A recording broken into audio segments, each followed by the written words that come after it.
आपका हमारे YouTube channel में स्वागत है। अगर आप कोई स्टार्टअप या बिजनेस शुरू करना चाहते हैं तो सबसे बड़ी चुनौती होती है फेल होने का डर। हर नया बिजनेस शुरू करते समय यह समझना मुश्किल होता है कि क्या हमारा आइडिया सही दिशा में जा रहा है या नहीं। अधिकतर स्टार्टअप्स इसलिए फेल हो जाते हैं क्योंकि वे बिना प्रॉपर टेस्टिंग और मार्केट रिसर्च के बड़ी इन्वेस्टमेंट कर देते हैं। द लीन स्टार्टअप, जो कि एरिक रीच द्वारा लिखी गई है, इसी समस्या का हल बताती है। यह किताब सिखाती है कि कैसे कम से कम जोखिम में बिना ज्यादा पैसा और समय खर्च किए एक सफल बिजनेस खड़ा किया जा सकता है। इसमें एक साइंटिफिक और प्रैक्टिकल अप्रोच दी गई है जिससे हम अपने बिजनेस को फेल होने से बचा सकते हैं और लगातार उसे बेहतर बना सकते हैं। इस किताब का मुख्य विचार लीन थिंकिंग पर आधारित है, जिसमें छोटे छोटे प्रयोग करके बिजनेस आइडिया को टेस्ट किया जाता है। इसे अपनाकर कोई भी स्मार्ट और इफेक्टिव तरीके से अपना बिजनेस चला सकता है, बजाय इसके कि वह अंधाधुंध पैसे और समय खर्च करे। अगर आप एंटरप्रेन्योर बनना चाहते हैं या पहले से कोई स्टार्टअप चला रहे हैं तो यह किताब आपके लिए बहुत फायदेमंद साबित हो सकती है। यह न केवल बिजनेस शुरू करने में मदद करेगी बल्कि उसे तेजी से ग्रो करने के तरीके भी सिखाएगी। मुख्य विचार: इस किताब का सबसे बड़ा कॉन्सेप्ट बिल्ड, मेजर, लर्न यानी बनाओ, मापो और सीखो का चक्र है, जो 3 स्टेप्स में काम करता है। बनाओ, बिल्ड। सबसे पहले एक मिनिमम वायबल प्रोडक्ट MVP यानी बेसिक वर्जन तैयार करें। इससे बिना ज्यादा समय और पैसा लगाए मार्केट में अपने आइडिया का टेस्ट किया जा सकता है। जब कोई नया बिजनेस शुरू किया जाता है तो सबसे बड़ी गलती यह होती है कि लोग पहले से ही एक बड़ा और परफेक्ट प्रोडक्ट बनाने में बहुत सारा समय और पैसा खर्च कर देते हैं। लेकिन द लीन स्टार्टअप का सबसे महत्वपूर्ण पाठ यह है कि आपको शुरुआत में ही बड़े निवेश की जरूरत नहीं है, बल्कि आपको सबसे पहले एक मिनिमम वायबल प्रोडक्ट MVP बनाना चाहिए। MVP क्या है? MVP का मतलब है एक ऐसा छोटा और साधारण वर्जन जो आपके बिजनेस आइडिया को दर्शाता हो, लेकिन इसमें केवल वही फीचर्स हों जो सबसे ज्यादा जरूरी हैं। यह ऐसा प्रोडक्ट होता है जिसे आप जल्दी से बना सकते हैं, मार्केट में टेस्ट कर सकते हैं और कस्टमर्स की प्रतिक्रिया के आधार पर सुधार कर सकते हैं। MVP का मकसद यह नहीं होता कि आप अधूरा या खराब प्रोडक्ट लॉन्च करें, बल्कि यह सुनिश्चित करना होता है कि जो आइडिया आपके दिमाग में है, क्या वो वास्तव में मार्केट में चल पाएगा या नहीं। MVP क्यों जरूरी है? समय और पैसे की बचत। अगर आप बिना टेस्ट किए पूरा प्रोडक्ट बना देते हैं और बाद में पता चलता है कि कस्टमर्स को यह पसंद नहीं आ रहा, तो आपका पूरा इन्वेस्टमेंट बेकार चला जाएगा। मार्केट की जरूरत समझने में मदद: एक बार जब आपका MVP कस्टमर्स के हाथ में पहुंच जाता है तो आपको रियल टाइम फीडबैक मिलता है कि कौन से फीचर्स जरूरी हैं और कौन से नहीं। तेजी से सुधार करने की सुविधा: MVP लॉन्च करने के बाद आप बार बार प्रोडक्ट को बेहतर बना सकते हैं और अपने कस्टमर्स की जरूरतों के हिसाब से एडजस्ट कर सकते हैं। कैसे बनाएं एक अच्छा MVP? 1. अपने आइडिया का मूल उद्देश्य समझें। सबसे पहले यह तय करें कि आपका प्रोडक्ट या सर्विस किस समस्या को हल कर रहा है। कई बार हम ज्यादा फीचर्स जोड़ने में लग जाते हैं, जबकि असली जरूरत सिर्फ एक मुख्य समस्या को हल करने की होती है। उदाहरण के लिए, अगर आप ऑनलाइन टी-शर्ट बेचने का बिजनेस शुरू करना चाहते हैं तो शुरुआत में आपको सैकड़ों डिजाइनों, महंगे फोटोशूट्स और एक बड़े स्टोर की जरूरत नहीं है। आप सिर्फ कुछ बेस्ट डिजाइन के साथ एक सिंपल वेबसाइट या सोशल मीडिया पेज बनाकर शुरुआत कर सकते हैं। 2. सबसे जरूरी फीचर्स चुनें। एक बार जब आप अपने प्रोडक्ट का मूल उद्देश्य समझ लेते हैं तो यह तय करें कि उसमें कौन कौन से फीचर्स होने चाहिए। ध्यान रखें कि MVP में सिर्फ वे फीचर्स हों जो कस्टमर्स के लिए सबसे जरूरी हैं। उदाहरण के लिए, अगर आप एक फूड डिलीवरी ऐप बना रहे हैं तो शुरुआत में आपको सिर्फ एक ऑर्डर बटन, लोकेशन सर्विस और पेमेंट ऑप्शन की जरूरत होगी। अगर आप एक ऑनलाइन कोर्स लॉन्च कर रहे हैं तो आपको पहले दिन ही 100 वीडियो रिकॉर्ड करने की जरूरत नहीं है। आप सिर्फ 1 से 2 कोर्स अपलोड करके मार्केट टेस्ट कर सकते हैं। 3. जल्दी से लॉन्च करें। MVP का सबसे बड़ा फायदा यह है कि आप बिना समय गंवाए अपने प्रोडक्ट को मार्केट में उतार सकते हैं। कई बार लोग महीनों या सालों तक अपने प्रोडक्ट को परफेक्ट बनाने में लगे रहते हैं, लेकिन मार्केट की सच्चाई तब तक पता नहीं चलती जब तक वह कस्टमर्स के हाथों में न पहुंचे। इसलिए अपनी वेबसाइट, ऐप या प्रोडक्ट को जितना जल्दी हो सके लॉन्च करें और कस्टमर्स का फीडबैक लें। चौथे, कस्टमर से फीडबैक लें। एक बार जब आपका MVP लॉन्च हो जाए तो अब सबसे जरूरी चीज होती है कस्टमर से फीडबैक लेना। आपको यह जानना होगा कि क्या कस्टमर्स को आपका प्रोडक्ट पसंद आ रहा है, क्या वे किसी फीचर की कमी महसूस कर रहे हैं, क्या वे दोबारा इसका इस्तेमाल करना चाहेंगे। इस फीडबैक के आधार पर आप अपने प्रोडक्ट को तेजी से सुधार सकते हैं और उसे ज्यादा उपयोगी बना सकते हैं। 5 जरूरी बदलाव करें या पिवट करें। अगर आपका MVP सफल नहीं हो रहा है या कस्टमर्स को समझ नहीं आ रहा है तो घबराने की जरूरत नहीं है। ये एक सीखने की प्रक्रिया है। अगर जरूरत पड़े तो अपने बिजनेस मॉडल में बदलाव करें, जिसे पिवट करना कहते हैं। उदाहरण के लिए, इंस्टाग्राम पहले एक चेक इन ऐप था, लेकिन जब फाउंडर्स ने देखा कि लोग फोटो शेयरिंग फीचर को ज्यादा पसंद कर रहे हैं तो उन्होंने पूरी कंपनी को एक फोटो शेयरिंग ऐप में बदल दिया। MVP के सफल उदाहरण 1, ड्रॉपबॉक्स के फाउंडर ने शुरुआत में एक पूरा सॉफ्टवेयर बनाने की बजाय सिर्फ एक वीडियो बनाया जिसमें दिखाया गया कि यह कैसे काम करेगा। जब लोगों ने इस पर पॉजिटिव रिस्पांस दिया तब उन्होंने असली प्रोडक्ट बनाना शुरू किया। 2, ज़ैपोस, जो आज एक बड़ा ऑनलाइन शू स्टोर है, ने शुरुआत में बिना कोई इन्वेंट्री रखे बस लोकल स्टोर से फोटो लेकर ऑनलाइन बेचना शुरू किया। जब लोगों ने ऑर्डर करना शुरू किया तब उन्होंने असली बिजनेस मॉडल बनाया। 3, एयरबीएनबी के फाउंडर्स ने शुरुआत में बस अपने घर के खाली कमरे को किराए पर देने का आइडिया टेस्ट किया। जब उन्होंने देखा कि लोग इसे पसंद कर रहे हैं तब उन्होंने इसे एक ग्लोबल बिजनेस में बदल दिया। MVP एक ऐसा तरीका है जिससे आप बिना ज्यादा पैसा और समय बर्बाद किए अपने बिजनेस आइडिया को तेजी से टेस्ट कर सकते हैं। अगर आपका MVP सफल होता है तो आप उसमें और सुधार करके उसे एक बड़ा बिजनेस बना सकते हैं। अगर नहीं तो आप समय रहते अपनी रणनीति बदल सकते हैं। इसलिए अगर आप भी कोई स्टार्टअप या बिजनेस शुरू करना चाहते हैं तो पहले एक MVP बनाइए, उसे टेस्ट कीजिए और मार्केट की सच्चाई समझिए। मापो, मेजर। ग्राहकों की प्रतिक्रिया को समझना क्यों जरूरी है? जब कोई नया बिजनेस या स्टार्टअप शुरू किया जाता है तो उसमें सबसे महत्वपूर्ण चीज होती है ग्राहकों की प्रतिक्रिया, कस्टमर फीडबैक। बिना सही प्रतिक्रिया जाने यह तय करना मुश्किल हो जाता है कि आपका प्रोडक्ट या सर्विस बाजार में सफल होगी या नहीं। इसी कारण द लीन स्टार्टअप मॉडल में मेजर यानी मापन को एक बेहद महत्वपूर्ण चरण माना गया है। किसी भी नए उत्पाद या सेवा को लॉन्च करने के बाद यह देखना जरूरी होता है कि ग्राहक उसे कैसे इस्तेमाल कर रहे हैं, उनका अनुभव कैसा है और वे उसमें किन सुधारों की उम्मीद कर रहे हैं।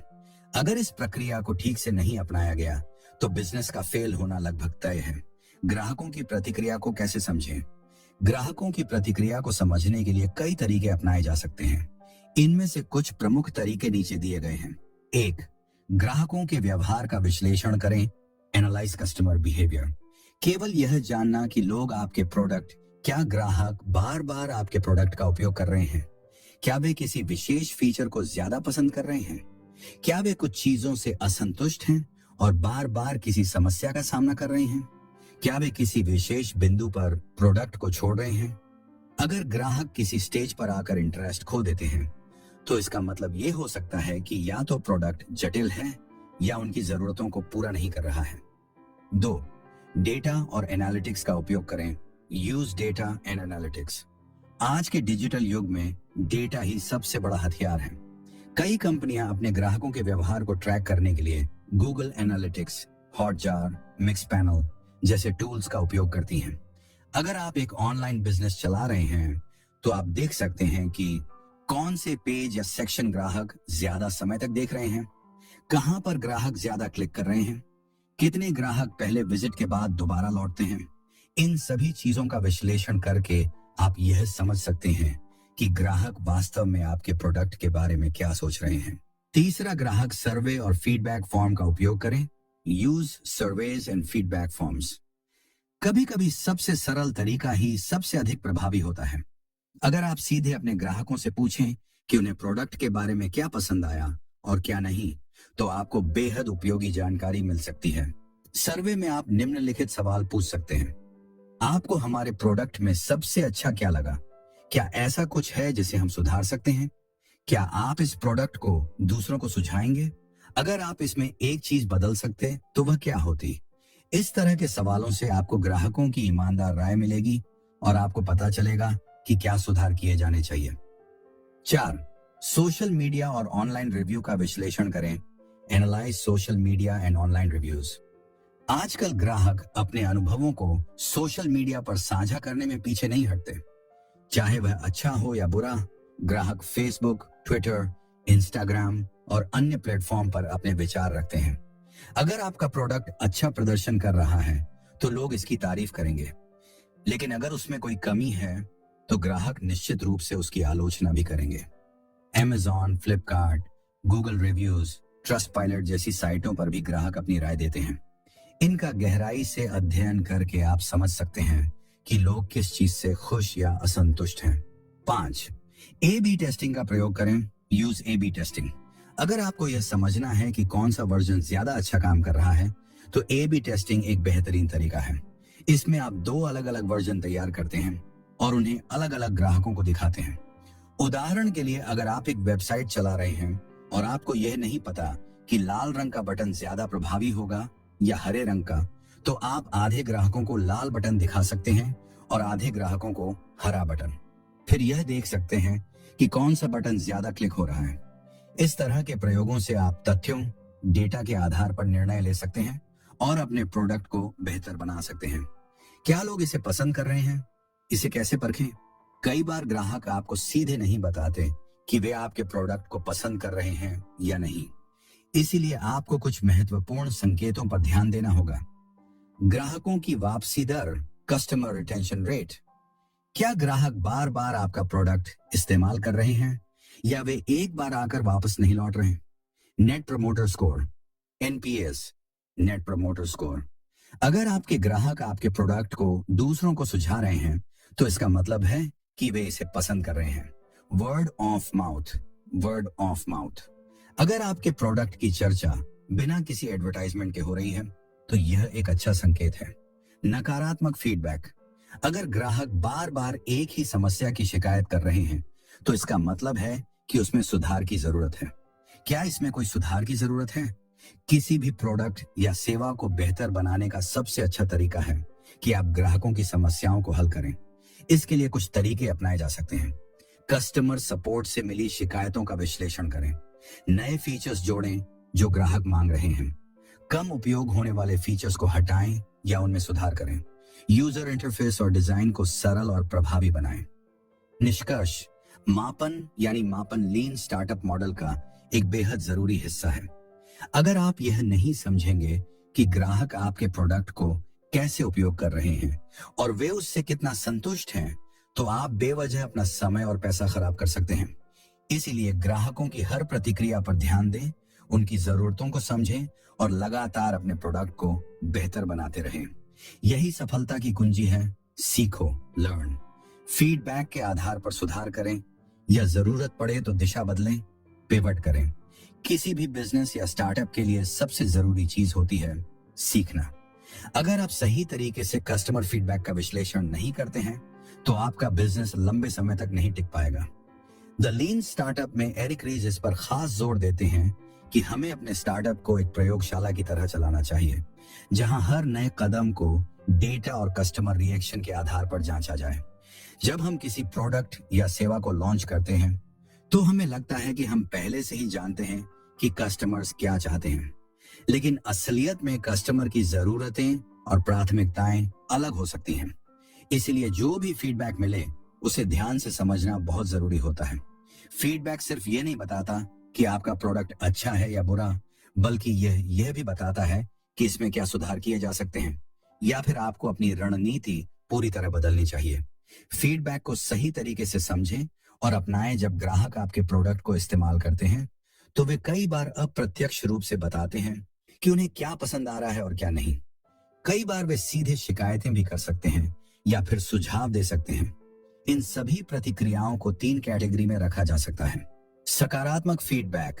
यदि कस्टमर्स आपके प्रोडक्ट को पसंद कर रहे हैं और इसकी तारीफ कर रहे हैं तो इसका मतलब है कि आपने सही दिशा में कदम बढ़ाया है। लेकिन सिर्फ तारीफों से काम नहीं चलेगा। यह समझना जरूरी है कि कस्टमर्स को आपके प्रोडक्ट का कौन सा फीचर सबसे ज्यादा पसंद आ रहा है। नकारात्मक फीडबैक। कई बार ग्राहकों को आपका प्रोडक्ट पसंद नहीं आता और वे कमियां निकालते हैं। यह फीडबैक सबसे ज्यादा जरूरी होता है क्योंकि यह आपको बताता है कि कौन से बदलाव करने से आपका प्रोडक्ट ज्यादा बेहतर हो सकता है। निष्क्रिय प्रतिक्रिया। कुछ ग्राहक आपके प्रोडक्ट का इस्तेमाल करने के बाद कोई प्रतिक्रिया नहीं देते। अगर ज्यादा ग्राहक ऐसा कर रहे हैं तो इसका मतलब है कि या तो उन्हें आपका प्रोडक्ट इतना बेहतर नहीं लगा कि वे इसके बारे में बात करें, या फिर वे इसे बिल्कुल भी पसंद नहीं करते। फीडबैक के आधार पर सुधार, इंप्रूवमेंट कैसे करें? अब सवाल यह उठता है कि फीडबैक मिलने के बाद आप अपने प्रोडक्ट को कैसे बेहतर बना सकते हैं। यहाँ कुछ महत्वपूर्ण स्टेप्स दिए गए हैं जो आपकी मदद करेंगे। 1. सबसे पहले समस्या को समझें। अगर बहुत सारे ग्राहक किसी एक ही समस्या की शिकायत कर रहे हैं तो इसका मतलब यह है कि यह समस्या गंभीर है और इसे तुरंत सुलझाने की जरूरत है। डेटा और रिव्यूज को ध्यान से पढ़ें और समझें कि ग्राहकों की असली समस्या क्या है। 2. समस्या का प्राथमिकता के आधार पर समाधान निकालें। हर फीडबैक पर तुरंत काम करना संभव नहीं होता, इसलिए उन समस्याओं को प्राथमिकता दें जो सबसे ज्यादा कस्टमर्स को प्रभावित कर रही हैं। उदाहरण के लिए, अगर किसी मोबाइल ऐप में लोडिंग टाइम ज्यादा है और ग्राहक इस बारे में शिकायत कर रहे हैं तो इसे सबसे पहले ठीक करना जरूरी है, बजाय इसके कि आप ऐप के रंग रूप को बदलने पर ध्यान दें। 3. छोटे छोटे बदलाव करके टेस्ट करें। A/B टेस्टिंग करें। एक साथ बड़े बदलाव करने से अच्छा है कि छोटे छोटे बदलाव करें और देखें कि ग्राहक कैसी प्रतिक्रिया देते हैं। इसे A/B टेस्टिंग कहते हैं। इस तकनीक में आप 2 अलग अलग वर्जन बनाते हैं और देखते हैं कि कौन सा ज्यादा अच्छा प्रदर्शन कर रहा है। 4. ग्राहकों से दोबारा फीडबैक लें। सिर्फ बदलाव करना काफी नहीं होता, ये देखना भी जरूरी है कि ग्राहक इन बदलावों से खुश हैं या नहीं। जब आप कोई नया अपडेट या सुधार करें तो ग्राहकों से पूछें कि क्या अब उनकी समस्या हल हो गई है। कब पिवट करना चाहिए? कई बार सिर्फ छोटे सुधार करने से बात नहीं बनती और आपको अपने बिजनेस का पूरा मॉडल बदलने की जरूरत होती है। इसे पिवट करना कहते हैं। जब आपको एहसास हो कि आपका प्रोडक्ट या सर्विस सही दिशा में नहीं जा रही तो समय रहते अपनी रणनीति बदलना बहुत जरूरी होता है। पिवट करने की कुछ स्थितियां। जब ग्राहक आपके प्रोडक्ट में ज्यादा दिलचस्पी नहीं दिखा रहे हों, अगर आपको बार बार यह फीडबैक मिल रहा है कि आपका प्रोडक्ट किसी समस्या को ठीक से हल नहीं कर पा रहा है, तो इसका मतलब है कि आपको अपने आइडिया को रिडिजाइन करने की जरूरत है। जब बाजार में ज्यादा प्रतिस्पर्धा हो, कई बार ऐसा होता है कि जो प्रोडक्ट आप बना रहे हैं वैसे ही बहुत सारे प्रोडक्ट पहले से ही बाजार में मौजूद होते हैं। अगर आप ग्राहकों को कुछ अलग और नया नहीं दे रहे हैं तो आपको अपने प्रोडक्ट का फोकस बदलने की जरूरत है। जब आपकी बिजनेस स्ट्रेटजी कारगर साबित नहीं हो रही हो, अगर आप बार बार मार्केटिंग और सेल्स पर पैसा खर्च कर रहे हैं लेकिन फिर भी कस्टमर्स नहीं आ रहे, तो ये इस बात का संकेत है कि आपको अपने बिजनेस मॉडल को बदलने की जरूरत है। जब ग्राहक आपकी सर्विस से संतुष्ट नहीं हो रहे हों, अगर ग्राहक आपके प्रोडक्ट को बार बार रिटर्न कर रहे हैं या कम स्टार रेटिंग दे रहे हैं, तो आपको सोचना होगा कि कहीं आपके बिजनेस मॉडल में कोई कमी तो नहीं है। सफल पिवट के उदाहरण इंस्टाग्राम पहले एक चेक इन ऐप था, लेकिन जब कंपनी ने देखा कि लोग सिर्फ फोटो शेयरिंग में ज्यादा रुचि ले रहे हैं तो उन्होंने अपनी पूरी रणनीति बदल दी और आज इंस्टाग्राम दुनिया के सबसे बड़े सोशल मीडिया प्लेटफॉर्म्स में से एक बन गया। नेटफ्लिक्स। पहले नेटफ्लिक्स डीवीडी रेंटल सर्विस था, लेकिन जब उन्होंने देखा कि डिजिटल स्ट्रीमिंग का भविष्य ज्यादा अच्छा है तो उन्होंने अपने बिजनेस मॉडल को पूरी तरह बदल दिया और आज ये दुनिया की सबसे बड़ी स्ट्रीमिंग सर्विस है। कोई भी स्टार्टअप या बिजनेस परफेक्ट शुरुआत से सफल नहीं होता। सफलता का असली रहस्य होता है लगातार सीखते रहना और जरूरत पड़ने पर सही बदलाव करना। फीडबैक को ध्यान से सुने, छोटे छोटे सुधार करें और अगर जरूरत पड़े तो अपने बिजनेस मॉडल को पूरी तरह बदलने से भी पीछे न हटें। अगर आप भी एक स्टार्टअप शुरू करने का सोच रहे हैं तो द लीन स्टार्टअप का यह सिद्धांत आपको असफल होने से बचा सकता है। व्यावहारिक उपयोग स्टार्टअप के लिए। अगर आप एक नया बिजनेस शुरू करना चाहते हैं लेकिन इन्वेस्टमेंट को लेकर चिंतित हैं, तो लीन स्टार्टअप अप्रोच आपके लिए कारगर साबित हो सकती है। इस पद्धति के अनुसार सबसे पहले आपको एक मिनिमम वायबल प्रोडक्ट MVP यानी बेसिक वर्जन तैयार करना चाहिए। इसका मतलब है कि बिना ज्यादा पैसा और समय लगाए अपने आइडिया का छोटा रूप बनाकर मार्केट में टेस्ट करें। जब आपका एमवीपी लॉन्च हो जाए तब ग्राहकों की प्रतिक्रिया पर ध्यान दें। वे किन फीचर्स को पसंद कर रहे हैं, क्या उन्हें कुछ सुधार चाहिए। इसी फीडबैक के आधार पर आप अपने प्रोडक्ट में धीरे धीरे सुधार इटरेट कर सकते हैं। इस तरह बिना ज्यादा जोखिम लिए आप अपने बिजनेस को सफलता की ओर ले जा सकते हैं। यही तरीका अमेजन, ड्रॉपबॉक्स और एयरबीएनबी जैसी कंपनियों ने अपनाया था, जिससे वे छोटे से बड़े ब्रांड बने। बिजनेस ओनर्स के लिए किसी भी बिजनेस की सफलता का सबसे बड़ा राज कस्टमर्स की जरूरतों को समझना है। अगर बिजनेस ओनर्स अपने ग्राहकों की समस्याओं और मांगों को सही से पहचान लें, तो वे अपने प्रोडक्ट्स और सर्विसेज को उसी हिसाब से अपग्रेड और मॉडिफाई कर सकते हैं। लीन स्टार्टअप अप्रोच के तहत बिजनेस को चाहिए कि वे छोटे छोटे बदलाव करके मार्केट रिएक्शन को परखें और उसी के अनुसार अपनी रणनीति बदलें। आज के डिजिटल युग में डेटा और फीडबैक का इस्तेमाल करके ग्राहक की जरूरतों को समझना आसान हो गया है। अगर किसी बिजनेस ने ग्राहकों की पसंद नापसंद को नजरअंदाज किया, तो वह जल्द ही प्रतिस्पर्धा में पीछे छूट सकता है।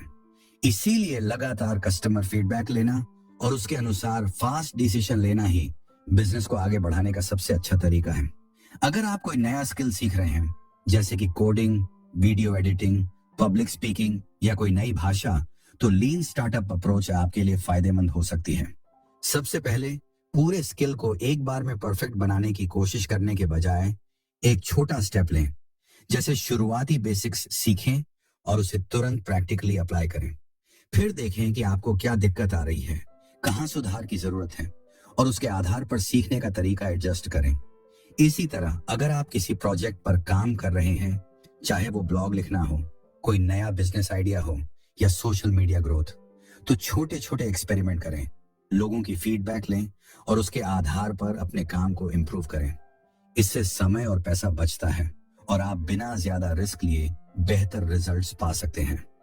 निष्कर्ष, द लीन स्टार्टअप सिखाती है कि बुद्धिमानी से फैसले लेकर अपने बिजनेस को फेल होने से बचाया जा सकता है। छोटे छोटे टेस्ट से पहले ही यह पता लगाया जा सकता है कि क्या काम करेगा और क्या नहीं। अगर आप उद्यमी, एंटरप्रेन्योर हैं या बिजनेस माइंडेड इंसान हैं, तो यह किताब आपके लिए जरूरी है। अगर आपको यह सारांश पसंद आया हो, तो वीडियो को लाइक करें, शेयर करें और चैनल को सब्सक्राइब करना ना भूलें।